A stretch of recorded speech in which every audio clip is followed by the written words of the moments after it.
오르기 전에, 인상하기 전에 이미 한국은 주택가격 하락 조짐이 있었습니다. 그걸 먼저 보셔야 돼요. 금리는 두 번째입니다. 그래. 6월에 과연 동결을 할 것인가에 대한 좀 가능성이 커지고 있는 것 같기는 한데 예. 만약에 동결을 한다라고 했을 네. 때는 이게 또 어떤 효과를 불러올까요? 동결하는 게 좋은 게 아닌 거거든요. 사실은 여러분들이 잘 그럴까요? 모르셔서 그런데 네. 물가 금리를 알고 나면 물가가 완전히 잡혀야 되는데 안 잡히면 동결하면 시장에 어떤 신호를 주냐면 그리고 인하할 그러네요. 거라는 그쵸. 어떤 기대 심리도 추가시켜요.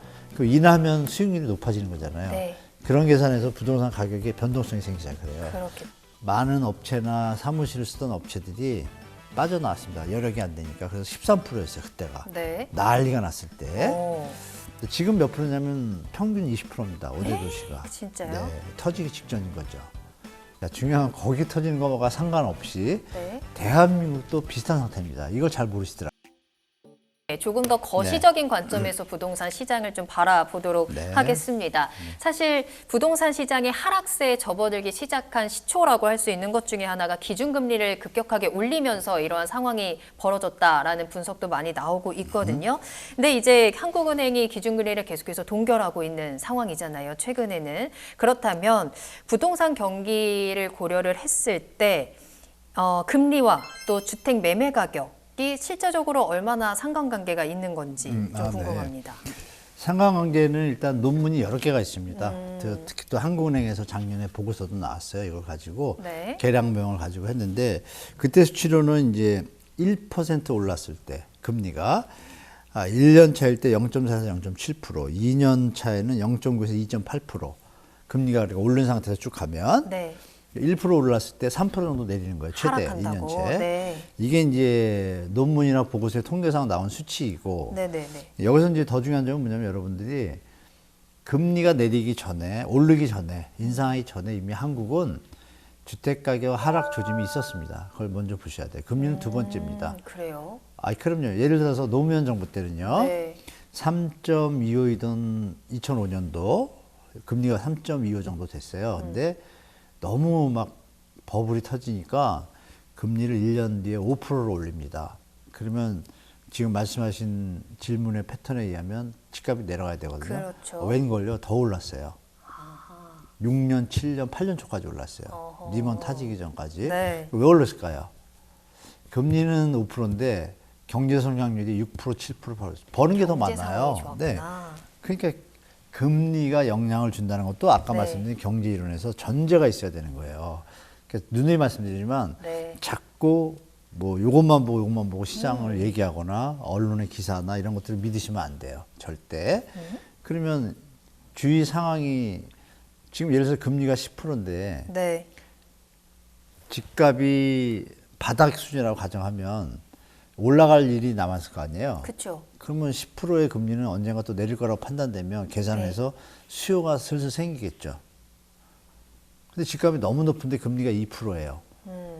그러면 2%라도 못 사는 거예요. 그러니까 안 사죠. 간단하게 그렇죠. 계산해 보시면 2% 이자가 20원인데 집값이 100원이 오르면 못 사요. 의미가 없잖아요. 근데 5%인데 집값이 40원 내리면 살 수가 있잖아요. 그러네요. 그러니까 여러분 금리는 네. 그 절대치로 보시면 안 되고 여러 전제 조건이 정상적일 때는 맞는 말씀이고 통계상도 맞지만 지금 상황은 특히나 변동성이 너무 심한 시기니까 금리가 인하면 집값이 내려갈 거다라는 착각은 절대 하시면 안 되는 것이 이미 반증된 게 2009년도에 네. 글로벌이 터지고 미국이 0.25로 금리를 낮춰요. 그러니까 대한민국도 4%, 5% 수준에서 2%로 낮춥니다. 네네. 그 2%에서 집값은 3년 동안 하락이었어요. 왜 그걸 무시하죠? 우리 기자분들이 좀 써줬으면 좋겠습니다. 네. 그러면 이제 우리가 그래서 미국의 FOMC를 항상 주목을 하잖아요. 그렇죠. 이번에는 금리를 인상할 것인가, 동결할 것인가, 네, 네, 네. 언제 인하에 네. 대한 신호가 나올 것인가. 근데 이제 5월까지는 그렇죠. 조금씩 이제 빅스텝을 자이언트 베이비 했죠. 베이비 5월에 스텝을 했었죠. 베이비 0.25% 포인트. 했죠. 예. 근데 이제 6월에 과연 동결을 할 것인가에 대한 좀 가능성이 커지고 있는 것 같기는 커지고 있죠. 한데 예. 만약에 동결을 한다라고 했을 네. 때는 이게 또 어떤 효과를 불러올까요? 동결하는 게 좋은 게 아닌 거거든요. 사실은 여러분들이 잘 그럴까요? 모르셔서 그런데 네. 물가 금리를 알고 나면 물가가 완전히 잡혀야 되는데 안 잡히면 동결하면 시장에 어떤 신호를 주냐면 여기서부터 더 안 오를 거야라는 판단은 들잖아요. 네. 그러면 사람들이 뒤에서 계산기를 두드립니다. 주식, 채권 딜러부터 해서 다 계산기를 두드려요. 이 라인에서 수익이 나는 사업을 이제 들어가기 시작해요. 그리고 인하할 그러네요. 거라는 그쵸. 어떤 기대 심리도 추가시켜요. 그 인하하면 수익률이 높아지는 거잖아요. 네. 그런 계산에서 부동산 가격에 변동성이 생기기 시작을 해요. 그렇겠죠. 그러니까 이제 근데 여기서 중요한 건 뭐냐면 일부 잘 모르는 분들은 급히 따라가면 안 되는 게 거기서 인하할 거라고 예측되는 기사나 이런 것들이 많이 나올 거예요. 그러나 지금 미국의 형태를 보면 미국의 적자 폭도 엄청나서 함부로 인하하기 힘든 게 이번에 부채 협상 결렬이 좀 나왔잖아요. 뭐 그러니까요. 셧다운 얘기 들어보셨을 텐데 네. 셧다운이 터지면 일단 우리나라는 진짜 힘듭니다. 사실 저쪽에서 터졌는데 우리하고 상관이 없는 것 같지만 제가 셧다운이 한번 터지면 달러가 갑자기 강달러가 돼요. 그렇죠. 강달러가 되면서 그 영향이 아까 말씀드린 물가가 올라가고 환율이 막 바뀌고 그럼 부동산에는 치명적인 악재예요. 근데 그게 보이지 않는데 금리가 인하를 지금 만약에 보통 8번 하잖아요. 1년에 네. 8번 하는데 금리 인하를 뭐 2, 3개월에 한 적은 한 번도 없습니다. 미국 역사상. 경기 침체 8번을 보니까 짧을 때가 8, 9개월 그리고 길 때가 한 1년 정도 지나면 베이비를 밟아요. 근데 그 사이에 사고가 터지면 어떻게 돼요?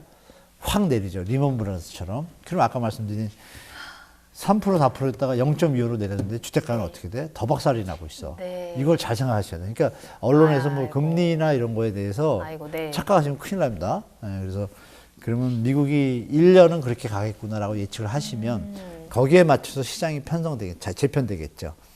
그럼 그 상황에서 우리가 무역 수지가 좋아야 되는데 안 좋으면 네. 그래서 이제 시장을 제가 연말까지는 좀 변동성이 심하니까 네. 부동산에 급하게 안 들어가서 될 것 같다라고 저는 이제 예측하고 있는 거고. 근데 실제로 제 생각도 모자랄 수 있으니까 뭐 VIP를 총괄하시는 뭐 센터장님들하고 의견을 나눠 보면 그분들도 아직은 좀 더 기다려 보는 게 낫지 않나는 의견이 많아요. 그러면 아, 제 생각도 안 틀리구나. 맞을 수도 있겠구나 생각이 들고 틀릴 수도 있겠지만 그럼 그분들도 저보다 공부 많이 하신 분들인데 그런 분들이 좀 많은 거예요, 주위에. 그래서 아, 그러면 나도 안 틀릴 가능성이 많구나. 뭐 이런 생각을 갖고 있는데 여러분들도 생각이 틀릴 수가 있겠죠. 그래서 그러나 이제 우리나라 경제 상황이 조금 좋지 않다는 건 누구나 느끼니까 맞아요. 연말까지는 한번 기다렸다가 시장에 가시는 게 더 안정적이고 단 정부에서 이제 막 금리 인하에 어떤 더 인상 안 하고 그러면 이제 대출 이자율이 정해졌잖아요. 그 네. 상태에서 분양가가 싼 게 나와요, 만약에. 네, 네. 공공 분양. 이런 거는 이제 적극적으로 가볼 만하죠. 왜? 앞으로 더 오르기 힘들고 내릴 일이 있으니까 그런 이제 계산을 좀 들어가시면 되죠. 네.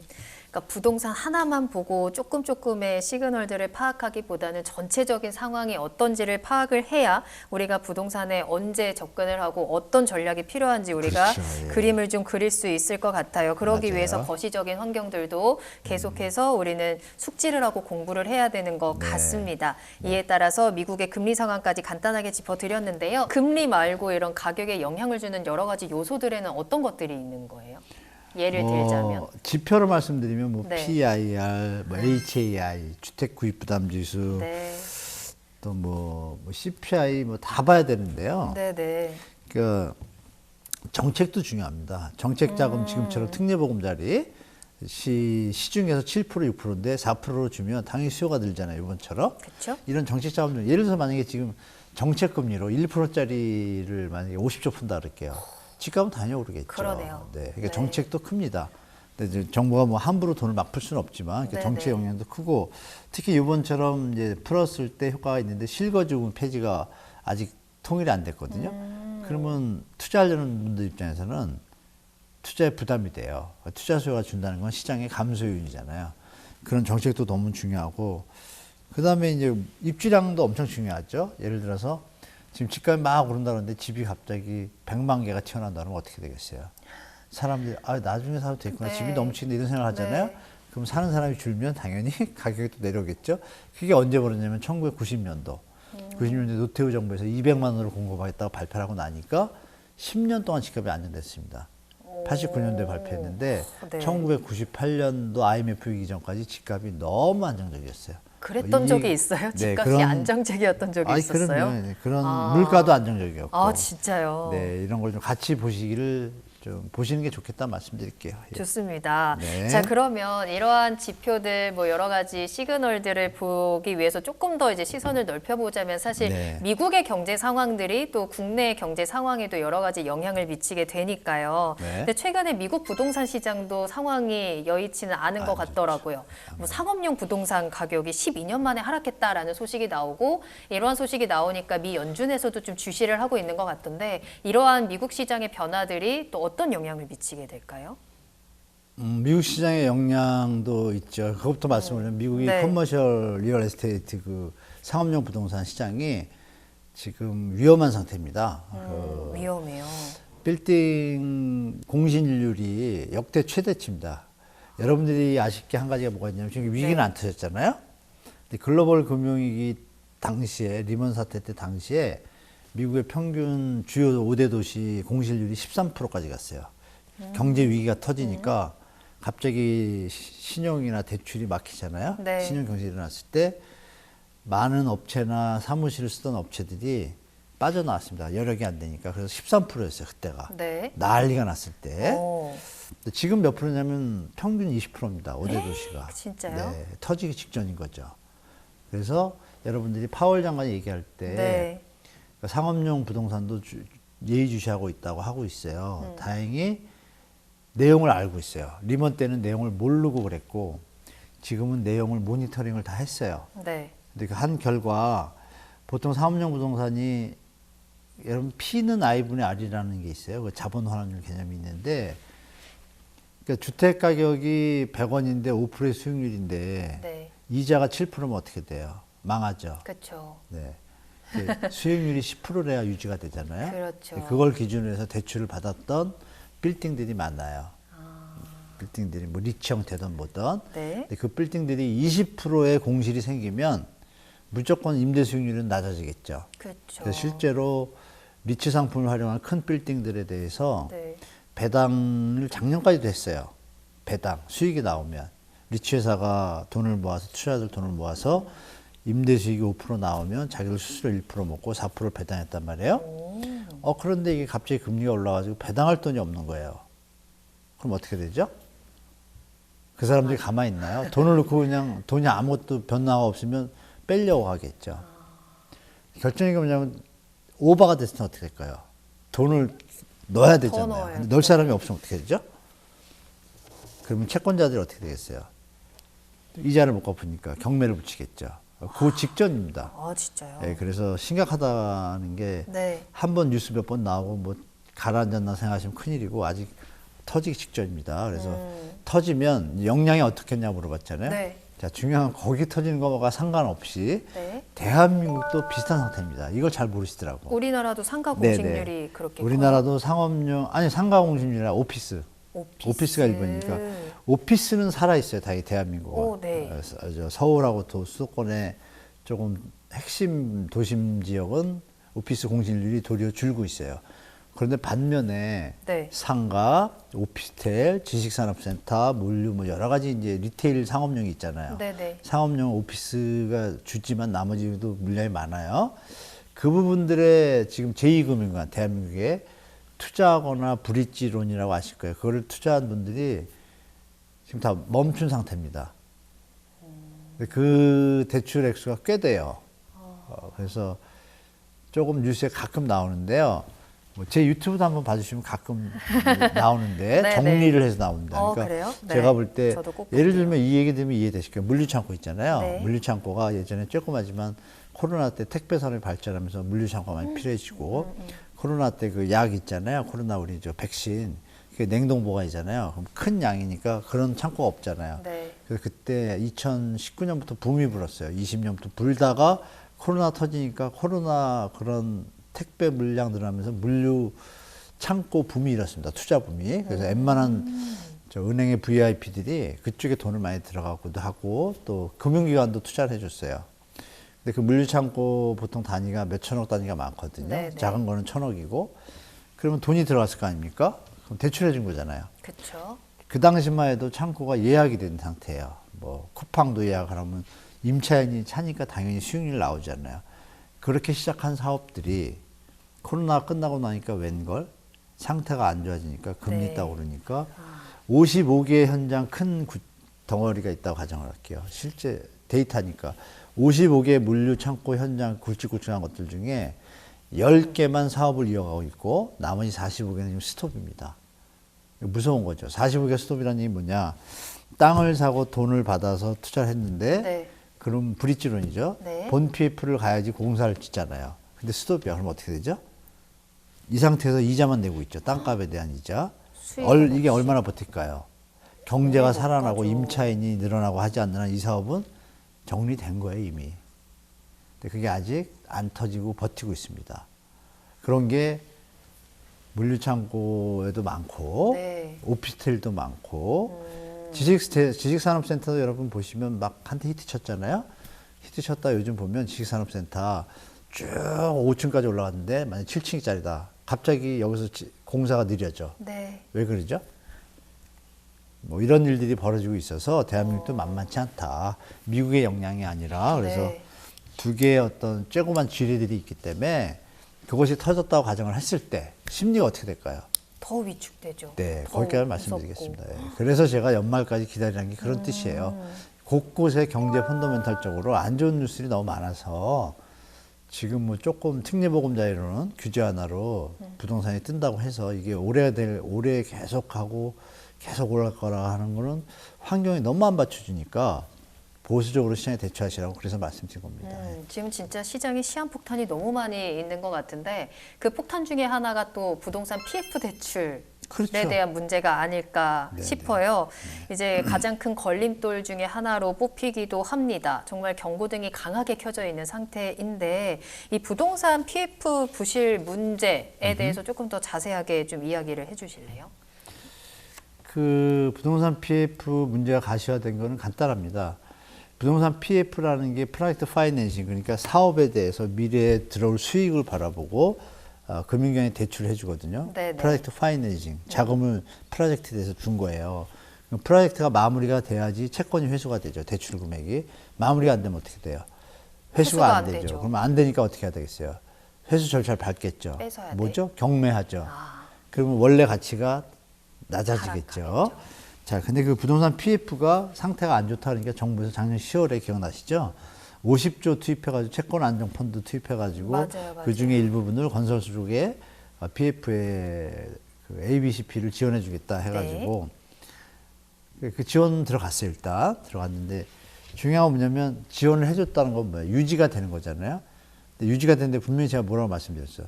나중에 사업이 다 돼서 들어올 수익을 바라보고 하는 거잖아요. 그렇죠. 근데 이 사업이 진행이 안 되면 어떻게 되죠? 또 다시 수익이 안 들어오니까 이건 정리해야 되잖아요. 그렇죠. 그렇죠? 근데 지금 그렇죠. 일단 심폐소생기를 닫았지만 사업이 계속 못하는 현장이 꽤 많아요.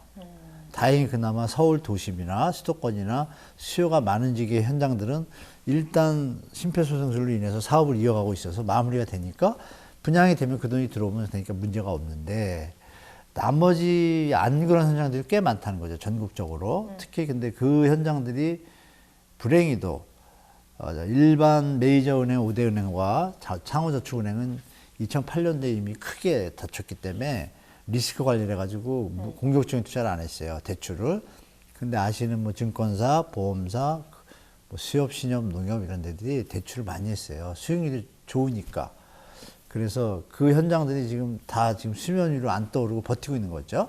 그럼 결론은 분양이 되면 살아나죠.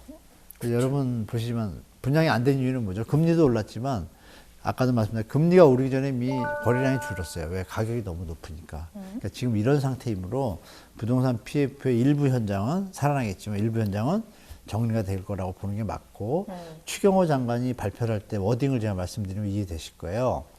우량 현장에 대해서 긴급 자금 지원을 들어가서 이어질 수 있도록 하겠다. 그러면 우량 현장 부실 현장은 버리겠다. 버리겠다는 뜻이죠. 말은 안 했지만 그렇죠? 왜? 돈이 그만큼 또 없어요. 없기 때문에. 그러면 부실 현장들은 지금 어떻게 하고 있을까요? 여기까지 하면 얘기가 길어지지만 좀 어렵겠죠? 그렇죠. 그것이 언제까지 버틸 수 있을까?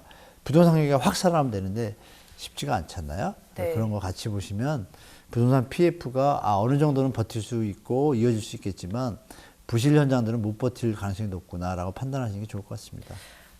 그러면 지금 결국에는 이런 많은 문제들이 부동산만의 문제라기보다는 네. 결국에는 경제가 어렵고 경제 위기 때문에 이런 문제가 생기는 거고, 근데 또 이런 문제가 또 경제 위기를 불러오는 거고, 이런 순환고리인 게 맞는 거예요? 맞죠.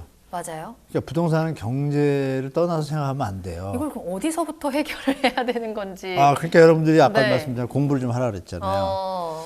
그러니까 뭐 코스톨라니의 달걀 모형도 있고 네네. 치시면 벌꿀 모형이라고 있어요. 이렇게 그 모형을 이렇게 두 개 보시면 제가 드린 말씀 이해가 될 텐데 네. 그것만 설명해도 1시간 되니까 이런, 그런 모형들을 봤을 때 여러분들이 생각하시는 막 생업에 바쁘시고 컴퓨터 프로그래머께서 학교 때 열심히 스펙 쌓고 사회 나와가지고 직장 얻기 바쁜데 부동산을 쳐다볼 수가 어디 있어요. 다만 들리는 뉴스는 집값이 자꾸 오른데 네. 저거 막 하다 이렇게 따라왔잖아요. 지금 상태에서 묻는 것들이 뭐냐, 언제 집이 오르냐, 언제 집이 내리냐, 이것만 물어봐요. 그거는 아주 맞아요, 무책임한 거예요. 그거 알면은 얘기해 주겠어요? 근데 여러분들이 아실 게 뭐냐면 네. 기본적인 경제를 알면 그게 보여요. 좀 아까 말씀드린 모형 두 개 있잖아요. 그 두 개에 1시간이면 여러분들 요즘 젊은이들 샤프하잖아요. 파악이 될 겁니다. 2030, 40 세대 분들, 40도 청년이잖아요. 거의 요즘은. 그분들이 시장을 잘 파악하고 합리적으로 대처하면 시장이 균형 가게 가겠죠. 그래서 제가 볼 때는 물가, 금리, 경제를 모르고서 부동산만 얘기하는 건 언젠가 큰 낭패를 봅니다. 100%. 그래서 최근에 자산가들 있잖아요. 그 자산가들도 한 5년, 7년 전부터 다 공부를 해요. 옛날에는 묻지마 투자가 됐어요. 네, 왜? 맞아요. 인구도 늘고 소득도 느는 시기였잖아요. 대한민국. 그러니까 가능한데 지금은 완전히 틀리잖아요. 인구도 줄고 소득도 저성장 국면인데 시장을 그러면 이제 당연하게 경제 논리에서 파악을 해야 되는데 지금 그런 노력이 좀 부족한 것 같아요. 앵커님 물어보신 것도 그런 패턴에서 벗어나지 않잖아요. 그래서 그러네요. 드릴 말씀은 네. 많은 전문가들은 필요 없다.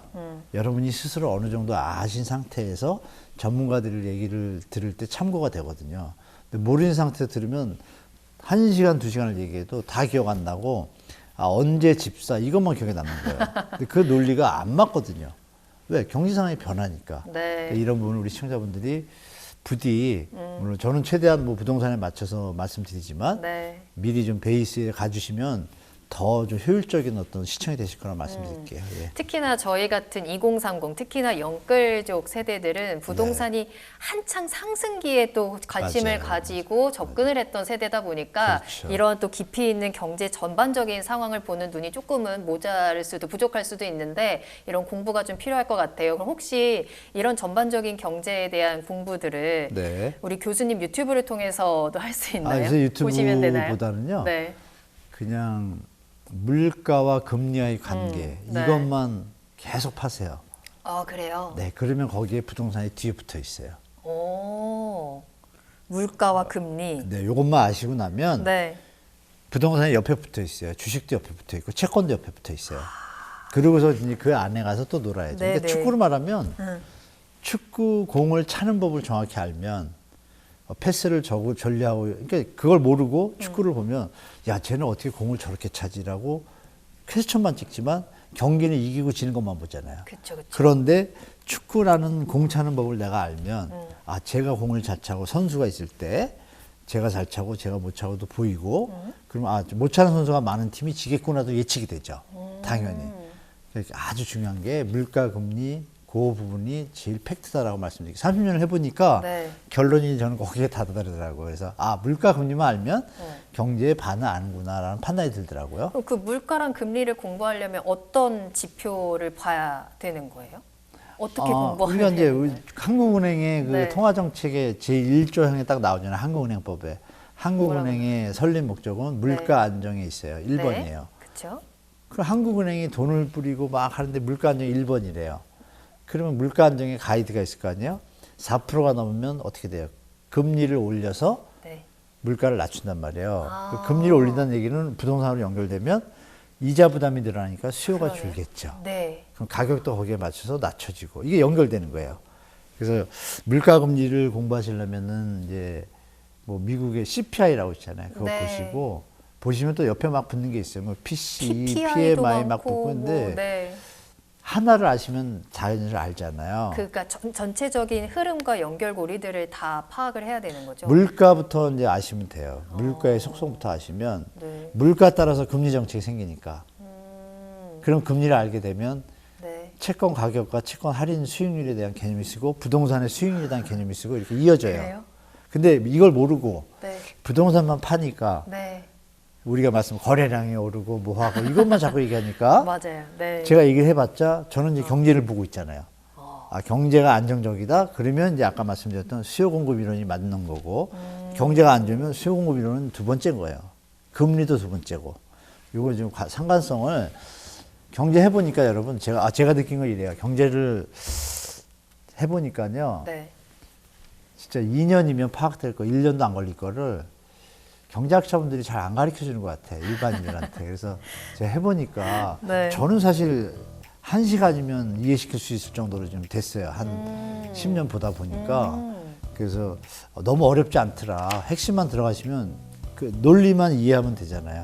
나머지 살만 붙이면 되니까 네. 너무 경제에 겁먹으실 필요 전혀 없더라고요. 제가 보니까. 그래서 계속 제가 물가 금리만 얘기하잖아요. 물가 금리만 아세요 그러잖아요. 그럼 답이 다 있습니다, 여러분.